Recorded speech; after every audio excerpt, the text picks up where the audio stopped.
बिस्मिल्लाहिर्रहमानिर्रहीम। अस्सलाम वालेकुम नाज़रीन, मैं हूं आपकी मेज़बान डॉक्टर मुक़द्दस मलिक। आपके अपने प्रोग्राम आपकी बात आपके साथ में आज हम मौजूद हैं डिस्ट्रिक्ट गुजरात के गांव डोडा शरीफ में, और आपकी मुलाकात एक ऐसे बानी, एक ऐसे फाउंडर से करवाते हैं जो 26 ईयर से मुसलसल पाकिस्तान तहरीक इंसाफ का हिस्सा है, और डिस्ट्रिक्ट गुजरात में उन्होंने पाकिस्तान तहरीक इंसाफ को इंट्रोड्यूस करवाया। और जितनी भी शख्सियात पाकिस्तान तहरीक इंसाफ का हिस्सा बनी, जिन्होंने भी एफ़र्ट की, उसकी बेसिक रीज़न जो है यही शख्सियत है जो आज हमारे साथ मौजूद हैं। नाज़रीन, सबसे बड़ी बात ये होती है कि कोई भी अगर गवर्नमेंट कोई भी पॉलिसीज़ इख्तियार करती है तो उसमें सबसे पहला जो काम देखने वाला होता है वो अवाम की सहूलियात हैं, और जब कोई भी ग्रास रूट लेवल से वर्क करके अपने इलाके के तमाम मसाइल को इंट्रोड्यूस करवाता है तो वो सबसे ज़्यादा प्रेफरेबल होता है। हमारे साथ जो शख्सियत हमारे साथ मौजूद हैं, हावर शहजाद कमाली साहब उनका नाम है। उम्मीदवार MPA हैं, PP28 से, पाकिस्तान तहरीक इंसाफ के दबंग वर्कर हैं। बहुत ज़्यादा वर्क किया, ग्रास रूट लेवल से वर्क किया, और इंट्रा पार्टी का उन्होंने इलेक्शन कंटेस्ट किया 2013 में, जो उसके बाद सेक्रेटरी वेलफेयर भी रहे, सदर भी रहे यूथ विंग के डिस्ट्रिक्ट गुजरात के। और जितनी भी शख्सियात, जैसे कि मैं पहले भी बता चुकी हूँ आपको, जितनी भी शख्सियात इस पार्टी का हिस्सा बनी, बेसिक रीज़न जो हैं वो शहजाद कमाली साहब थे। हावर शहजाद कमाली साहब जो हैं उनका शुमार पाकिस्तान तहरीक इंसाफ के जो चेयरमैन हैं इमरान खान साहब, उनके करीबी साथियों में होता है। आपकी उनके साथ मुलाकातें भी हैं, कुर्बत भी रही है, उस पर भी बातचीत करेंगे, और सियासत में वो किस तरह से आए उस पर भी बातचीत करेंगे, और सियासत में पाकिस्तान तहरीक इंसाफ का क्या लेवल है डिस्ट्रिक्ट गुजरात में, इस पर भी बात करेंगे। तो आइए आपकी मुलाकात हावर शहजाद कमाली साहब से करवाते हैं। अस्सलाम वालेकुम जी। वालेकुम अस्सलाम। कैसे हैं आप जी? अल्हम्दुलिल्लाह रब्बिल आलमीन, शुक्रिया। जी जी, होता है आपने सियासत को जब अपना महवर बनाया और पाकिस्तान तहरीक इंसाफ का आपने प्लेटफॉर्म चूज़ किया, आपका मंशूर क्या था? जो आपने बात कर रही हैं सियासत की, जी जी, तो मेरे दादापू भी यहाँ पे जनरल काउंसलर रहे हैं डोडा शरीफ से, और मेरे जो दादापू के वालिद साहब थे वो भी जब पाकिस्तान में पहली दफ़ा बलदियाती इलेक्शन हुआ था तब वो भी जनरल काउंसलर या मेंबर उस वक्त बने थे। तो वो सियासत तो हमारे बारे में यानी खून में शामिल है, पुश्तों से आ रही है। तो मुझे बचपन से ही खान साहब के साथ प्यार था। तो जब इमरान खान साहब ने अपनी पाकिस्तान तहरीक इंसाफ बनाई तो हम खान साहब के साथ थे, हमें नहीं पता था सियासत क्या होती है, लेकिन हमें खान साहब के साथ प्यार था, हम खान साहब के पीछे भी रहे हैं। तो प्रॉपरली जो मैंने 2004, 5, 6, 7 में खान साहब को मैक्सिमम टाइम फॉलो करना शुरू किया। उसके बाद फिर 2007 का इलेक्शन जब खान साहब ने बाईपास किया तो उस वक्त तकरीबन जिले गुजरात की जो तंजीम थी वो सारी तंजीम ख़त्म हो गई, लोग खान साहब को छोड़ के इन इलेक्शन को बाईपास कर दिया। तो उस वक्त मैं अकेला ही PTI में रह गया था। फिर मेरी बारी एज भी बहुत कम थी, 18-19 साल उस वक्त मेरी एज थी। मुझे PTI ने जिले गुजरात का यूथ विंग का सदर बना दिया। नोटिफिकेशन आयसन रशीद साहब ने जारी कर दिया, बहुत मदद करते थे, अल्लाह ताला उन्हें जवाहर रहमत में जगह दे। PTI के फाउंडर रहनुमा थे और सदर थे पंजाब के। जी जी। और PTI डिस्ट्रिक्ट गुजरात में उस वक्त मैंने वर्क शुरू कर दिया as a PTI district Gujarat का सदर होने की हैसियत से। उस वक्त जिले गुजरात में दूसरा सदर कोई नहीं था, ना मेन सदर कोई नहीं था, यूथ विंग पे सदर था, इसके अलावा मेन विंग का सदर भी कोई नहीं था। मैं अकेले शख्स था जो सदर था, यूथ विंग का सदर था, लेकिन समझ लिया रिप्रेजेंट आप ही करते थे, यूथ विंग का भी आप ही। तो उस वक्त मैं जिस भी बंदे को जाकर मिलता था, बार में मुख्तलिफ लोगों को जाकर मिलता था। हमारे वो लोग जो 2002 में इलेक्शन लड़े थे PTI के प्लेटफॉर्म से, 1996 के प्लेटफॉर्म से PTI से इलेक्शन लड़े थे, उनसे जाकर मिलता था तो वो भी आपसे से मुलाकात करते थे।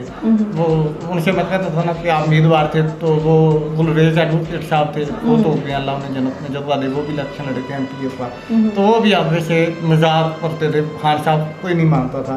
तो बंदे हैं जो जनरल रिसेप्शन थी जो लोगों को मेरे बारे में वो यही कहते थे कि ये पागल है, खान साहब ने कौन सा बयान है जो खान साहब के साथ चल रहा है। 2007 के बाद अल्हम्दुलिल्लाह मैं बहुत ज़्यादा एक्टिव हुआ फिर PTI के लिए। फिर 2008 में हमने मेंबरशिप शुरू की PTI की। तो सबसे पहले 2007 में हमें PTI को जो एक्स्ट्रा जो मिला ना इलेक्शन का बाईपास करने का, 2007 में पहले तो खान साहब ने वो चलाई कंपेन, अदलिया वाली की कंपेन चलाई। खान साहब अरेस्ट हुए, खान साहब जब अरेस्ट हुए लाहौर में तो उस वक्त फिर हमने इंसाफ स्टूडेंट्स फेडरेशन भी बनाई पंजाब यूनिवर्सिटी वाले मामले के बाद। खान साहब की गिरफ्तारी के बाद फिर बड़े बड़े जो शख्सियात हैं वो PTI में आई। उस वक्त पे जो पाकिस्तान जमात इस्लामी के जो साबिक मीर थे मियाँ तफैल मोहम्मद, उनकी दोनों बेटियों ने खान साहब की गिरफ्तारी के बाद एहतजाजन लिबर्टी में गिरफ्तारी दे दी। वो मियाँ तफैल मोहम्मद साहब के दमाद हैं एजाज चौधरी साहब, इनको भी फिर बाद में जमात इस्लामी ने भी छोड़ दिया और PTI जैन पर नहीं पड़ी। मियाँ महमूद रशीद PTI में आए। तो इस तरह यानी कि PTI के जो पहले बड़े बड़े लोग PTI में जो आए हैं, उनमें से मियाँ महमूद रशीद और जावेद चौधरी हैं। इनने भी हमारे हाथों में PTI जैन की हुई है, जिन्हें आज लोग बानी मेंबर कहते हैं। अलबत्ता उमर सरफराज चीमा वो पंजाब मेरे दोस्त हैं, वो PTI के बानी रहनुमा में शामिल हैं। और जो दूसरे देवर PTI के बानी रहनुमा अमीन जफ्फी साहब हैं, मोहम्मद नहीं है, ज़ुबैर खान न्याजी है, ये यूथ के मेरे मतलब लेवल के लोग हैं।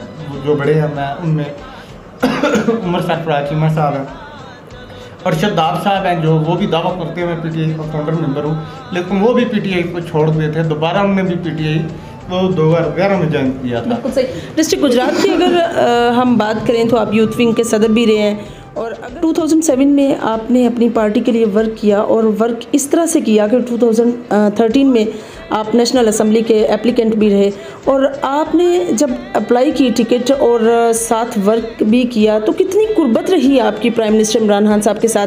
कितना जो है आपका डिस्ट्रिक्ट का वर्क रहा और कितनी कुर्बतदारी रही, जिस तरह से लोगों का कहना है कि आप बड़े करीबी साथी भी रहे? जब 2007 के बाद वो मियाँ महमूद रशीद और एजाज चौधरी साहब पार्टी में आए, तो फिर 2008 में हमने मेंबरशिप प्रॉपर प्लान शुरू किया, प्लान दिया कि हम पाकिस्तान तहरीक इंसाफ की मेंबरशिप करेंगे। पहले हम लाहौर में मेंबरशिप कैंप लगवाते थे 2008 और 9 पे शुरू, 2008 से और 9 शुरू में। एजाज चौधरी साहब मियाँ महमूद रशीद साहब साथ बैठते थे। उस वक्त मैं लाहौर पंजाब यूनिवर्सिटी का स्टूडेंट था, तो मैं भी ना मेंबरशिप कैंप लगवाता रहा और हमारे कैंपों को प्रॉपर खान साहब विजिट करने आते थे। खान साहब उस दौरान जितने भी हम लोगों को मेंबरशिप कार्ड देते थे उन पर साइन भी करते थे।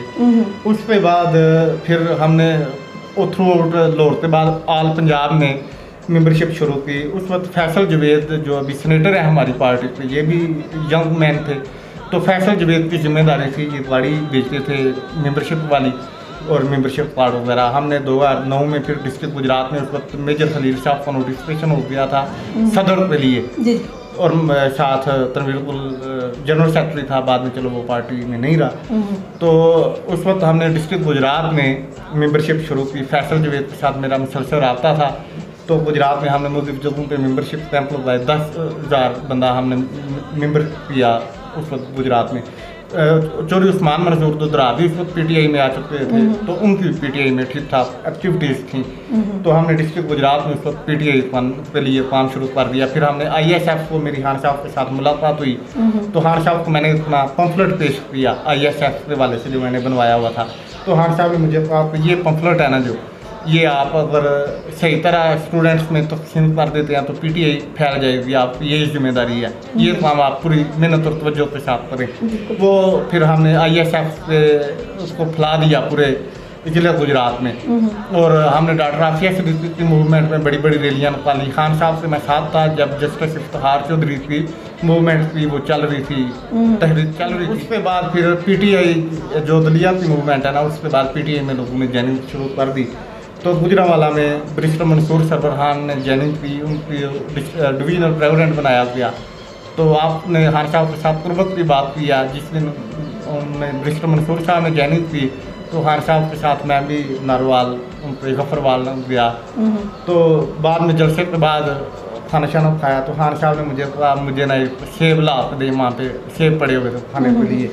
तो मैं भी मेरा भी तलब जट गाने से, हम भी जट लोग हैं, जमींदार बंदे हैं, कोई मतलब खाने पीने। तो खान साहब ने मुझे कहा सेब ला के दे, वहाँ पे बास्केट में सेब पड़े हुए थे, मैंने सेब उठाया ला के खान साहब के हाथ में पकड़ा दिया, ले जी खान साहब। और साथ सलोनी बाहरी बैठी हुई थी, वो मुझे ना डांटना शुरू हो गई, फिर जाए सेब दो के लाएँ, सेब काट के लाएँ, छुरी प्लेट में रख के लाएँ।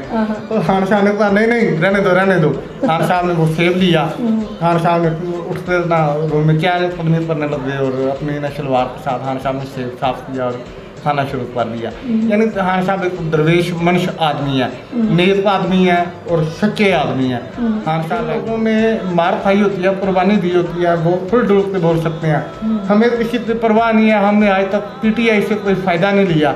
हमने PTI के लिए काम किया, इसलिए किया कि हमें पूरा भरोसा था कि इमरान खान एक काबिल आदमी है, पाकिस्तान की सियासतदान है जो नालायक हैं, नाइल हैं, तो वो पाकिस्तान के लिए कुछ नहीं कर सकते। और पूरी दुनिया ने देखा है इमरान खान पाकिस्तान का वज़ीर-ए-आज़म बना है और पाकिस्तान की इज़्ज़त में इजाफा हुआ है, पाकिस्तान के वक़ार में इजाफा हुआ है। अगर मैं बात करूं कि डिस्ट्रिक्ट गुजरात में जिस तरह से चौधरी बरादरान के साथ अलहाक था और एक इत्तेहाद था, इस इत्तेहाद और अलहाक को देखते हुए क्या आपके डोडा शरीफ या इधर हल्का में उसी तरह से हुसैन अली साहब ने काम किए जिस तरह से एक कैंडिडेट पीटीआई का होता तो वो करता? पहली बात तो ये है कि गुजरात में पीटीआई 2013 में जब बहुत ज़्यादा कमज़ोर थी तब भी काफ लीग के साथ अलाव और इताद नहीं हुआ था। 2018 में भी नहीं होना था। 2013 में मैं पीटीआई पर टिकट था नेशनल असम्बली से और 2018 में मैंने टिकट अप्लाई नहीं की थी। कोई भी इधर से हमारे किसी दोस्त ने टिकट अप्लाई की थी तो वो बार बार यही कहता था कि ऊपर चोरी बजाज साहब हूँ तो नीचे मैं इलेक्शन लड़ूँ तब मैं जीतता हूँ। तो इसलिए हमारे ही लोगों ने पार्टी वालों को कायल किया कि आप ताद कर दें। जब ताद हो गया तो चोरी बरादरान पे अलीम खान के साथ अच्छे रिलेशन थे, उनने उसकी भी टिकट कैंसिल करा दी और पीटीआई या जो वो फिर मुँह देखते रहे, वर्कर सारे हैं जो वो बड़े कम गुस्से में थे।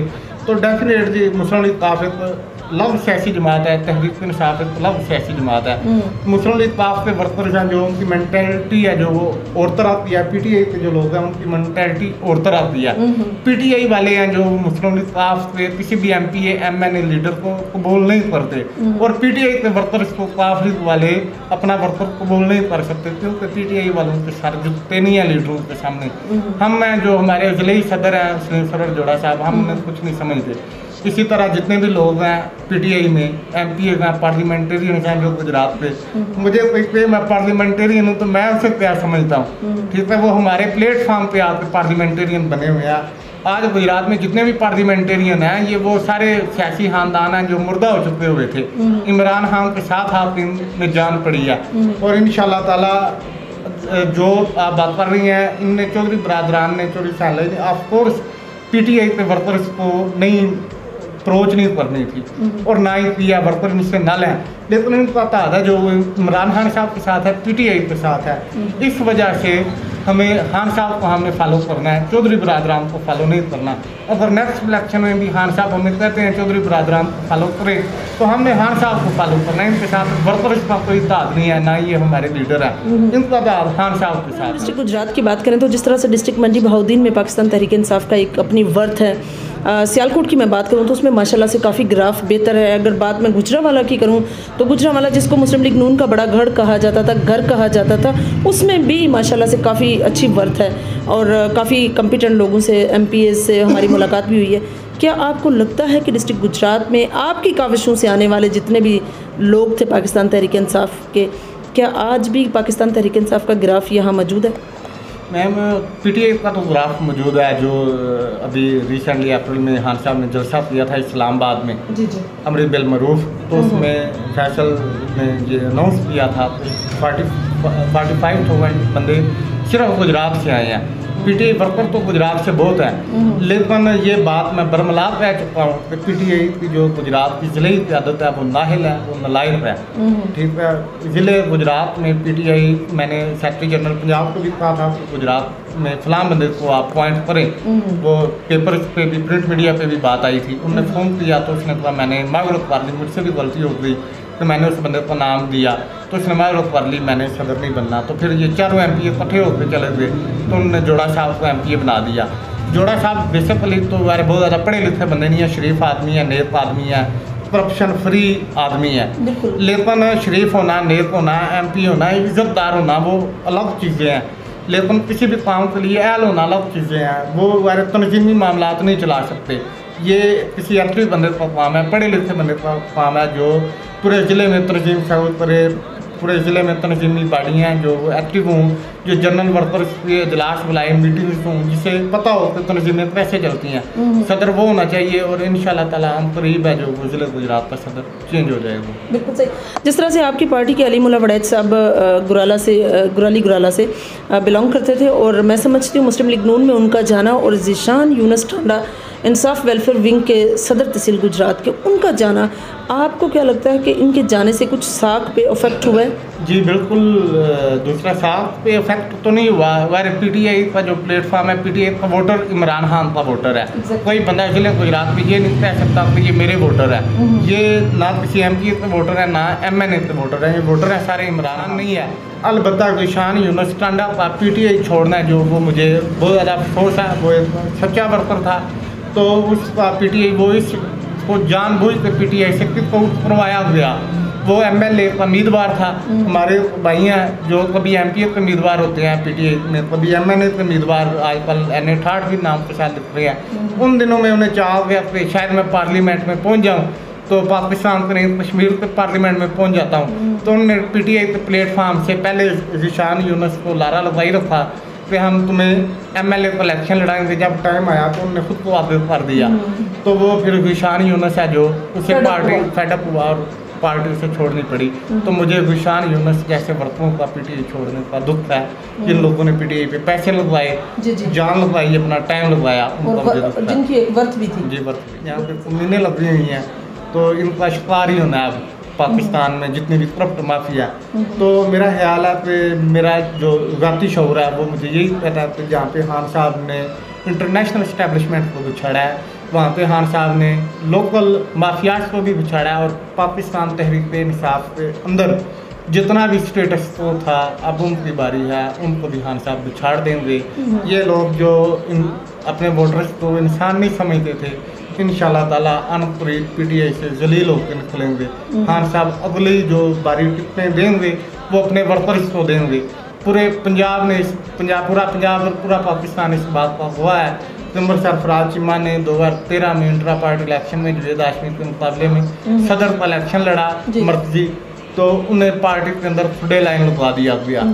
अब खान साहब ने गवर्नर पंजाब अपॉइंट किया, तो वह पूरे जितने भी लोग हैं वो ये कह रहे हैं कि खान साहब उमर चीमा पहले आपने छुपा के रखा हुआ था। मैं दोस्तों को अक्सर ये बात करता हूँ कि जो लोग 15-20 साल से कायद इमरान खान साहब के साथ चल रहे हैं, वो भी अपने अंदर छोटे छोटे इमरान खान हैं। तो जब ये छोटे छोटे इमरान खान सामने आएंगे तो फिर ही पाकिस्तान के हालात चेंज होंगे। अल्हम्दुलिल्लाह पर खान साहब मुझे टिकट देते हैं, मैं एमपी बन जाता हूँ। एक तो मेरे पास ना पैसे हैं, ना तो मैं पैसे के जोर पे टिकट एप्लीकेंट हूँ, ना ही मेरे पीछे कोई बहुत ज़्यादा लोग हैं जो मतलब मेरी बरादरी या बैकअप कर रहे हैं। बहुत ज़्यादा मतलब मुझे सपोर्ट नहीं है। मुझे पीटीआई के सारे वर्कर्स की सपोर्ट है। वर्कर्स जोर डाल रहे हैं कि आप इलेक्शन लड़ें, आप खान साहब के जानसार हैं, पुराने साथी हैं, आपको उम्मीदवार होना चाहिए। मैं अगर एमपी बन जाता हूँ तो मैंने कौन सा करप्शन कर लेनी है, ना ही मैंने करप्शन करनी है। जिस बंदे ने सारी जिंदगी हलाल खाया हो उसको तो वैसे ही मुझे तो मतलब उन लोगों से बनाती है जो आराम खाते हैं, तो मैंने कौन सा करप्शन कर लेनी है। इस तरह के बंदे जब सामने आएंगे तो फिर गर्मी ये गुजार होगा। आप डिस्ट्रिक्ट गुजरात की सियासत को देखते हुए PP28 आपका चूँकि हल्का है और यहाँ जितने भी कारकुन या रहनुमा हैं या बाकी सियासी लोग हैं वो आपके साथ वाबस्तगी भी है जो पाकिस्तान तहरीक इंसाफ का हिस्सा है, क्या पैगाम देंगे उनको आखिर में? मैं ना मैडम ये समझता हूँ कि जिले गुजरात में सबसे ज़्यादा जो अवेयरनेस रखने वाला होता है ना वो PP28 है। यहाँ के लोग हैं जो बड़े बाशऊर हैं और सियासी शऊर यहाँ पे सबसे ज़्यादा PP28 में पाया जाता है। तो मेरा ख्याल है कि PP28 में जो लोग बार बार इलेक्शन लड़ रहे हैं या जो इलेक्शन लड़ने के लिए नए भी बंदे आ रहे हैं वो एक ही परदादे का खून है कि तो लोग ने मुस्तरद करते हैं और वाम ये चाहती है कि उन जैसा उनका कोई बंदा सामने आए। तो हावर कमाली तो एक आम आदमी है, आम वाम में से है। जब इमरान खान जैसा लीडर हो ऊपर तो फिर नीचे आम बंधुओं का ही हक बनता है, आम वाम में से सामने लोग आए। और मेरा ख्याल है कि यहाँ पे लोग हैं जो मुझे बड़ी मोहब्बत देते हैं, बड़ा प्यार देते हैं और बड़ी जिस तरह मुझे लोग कॉल जा रही हैं पूरी दुनिया भर से, पाकिस्तान के ओवरसीज कॉल जा रही हैं कि हम आपकी कंपेन करेंगे। अल्हम्दुलिल्लाह मैं समझता हूँ कि नाहिल और नालायक लोगों का मेरे साथ कोई मुकाबला ही नहीं होना। इंशाल्लाह ताला बहुत बड़ी मदद देगी। बहुत शुक्रिया जी। तो नाज़रीन ये थी हावर शहजाद कमाली साहब की गुफ्तगू जो आप लोगों ने सुनी। और अगर फाउंडर की हैसियत से हम देखें तो उन्होंने वाकई बहुत वर्क किया डिस्ट्रिक्ट गुजरात के लिए और अपनी जितनी ऑर्गेनाइजेशंस बनी हैं उनके लिए और जितने लोग पाकिस्तान तहरीक इंसाफ का हिस्सा बने उनके लिए भी बहुत वर्क किया है। तो इसी वर्क को देखते हुए वो उम्मीदवार PP28 हैं। तो अब फैसला आवाम का होगा कि आवाम क्या चाहती है। क्या आवाम चाहती है कि अपने ही इलाके से अपने ही जैसे किसी बंदे को जो है मुंतखब करे जो असम्बली में जाकर अपने इलाके के जो ग्रास रूट लेवल के मसाइल हैं वो बयान कर सकें। इंशाल्लाह आपकी और मेरी मुलाकात होगी फिर किसी नए प्रोग्राम में, तब तक के लिए इजाज़त चाहती हूँ। अल्लाह हाफिज़।